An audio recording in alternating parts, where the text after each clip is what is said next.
And there's a second beautiful story I want Joe to share. You know Joe from being on the worship team. He and his family have had a situation happen this week, but I want you to hear what God did in that situation, but also did through community. Morning, church.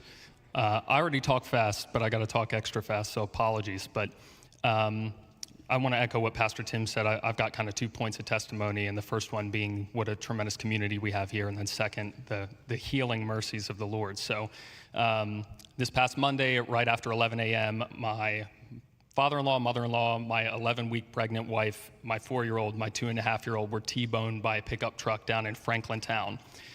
Very, very severe injuries. Everybody got ambulance to different hospitals. They had Lifeline helicopter there and everything. So I also happened to be 90 minutes away at a work meeting and just got an obscure call from a paramedic, had no idea what was going on. So my first testimony about community, like Pastor Tim said, my wife and I are part of a bunch of different ministries here, different small groups. We co-lead in some of these things, and the first people that we reached out to wasn't even the pastoral staff here, but the people who are living in our everyday lives through those communities. I won't name a bunch of names, but Mark and Kay Peters were the very first people that I called and just said, please put the word out. We need urgent prayer everywhere, and then I'm going to copy and paste whatever you say and send it further. So by the time I drove the 90 minutes from New Tripoli down to Hershey Medical Center to catch up with my immediate family, we had probably about a half a dozen people that were already there. We had another handful of people that were on their way to the other hospital where my in-laws were, even though they've never met them before. The church has put together a beautiful meal train. We've got meals through the rest of this month. We got some money given to us that turned out to completely offset the only out-of-pocket bill we've had so far from the hospital. So it's, and then I can't tell you the number of people who have watched our kids or gone grocery shopping for us, offered to do our laundry, come clean this week, all that stuff, because we still have my mother-in-law in the hospital.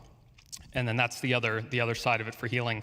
Our 2-year-old was completely unaffected. Our 4-year-old, mostly mentally and emotionally stressed, had a couple scratches and bruises, and that's all gone. No signs or traces of any sort of prolonged trauma there.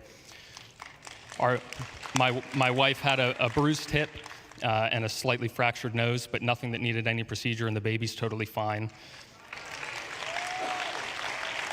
Thank you. My father-in-law has some broken ribs and some pretty severely bruised vertebrae, but he's home safe and sound. He was discharged Thursday. My mother-in-law had a much more intense set of injuries, and this is where the Lord's faithfulness really came to play. There were some people, I was telling Pastor Tim this morning, frankly, the subtext I was getting Monday was that she was written off. She was intubated, feeding tube, non-responsive. She had multiple broken ribs, all sorts of other things. They had her in a neck brace. And like I said, some people had pretty well written her off. As of today, she started in Holy Spirit. Every single thing that's gone along the way has been accelerated as far as the Lord's healing. She was able to get a pelvis reconstruction surgery Thursday, which got her extubated, and then she was able to be transferred over to Hershey Medical Center. And as of yesterday, when we saw her, she was recognizing everybody who came in the room. She's able to talk. They were talking about taking the feeding tube out. Every single other injury in her body that they thought was going to require multiple surgeries, they're saying not another surgery seems to be needed. And so we're hoping and anticipating that despite, some people's reports that maybe she'd be weeks and weeks and weeks in the ICU where she still is, we're expecting a much quicker timeline of return home. And then they have a support community through their church, but also people here have already been reaching out too. So thank you to anybody who's been a part of that and for all the prayers. And I'm going to be hanging out after service. I'll be the one with the crazy boys running around up front. But if anybody needs encouragement in your faith and you want some more testimony or you want prayer, please don't hesitate to come see me. That's awesome.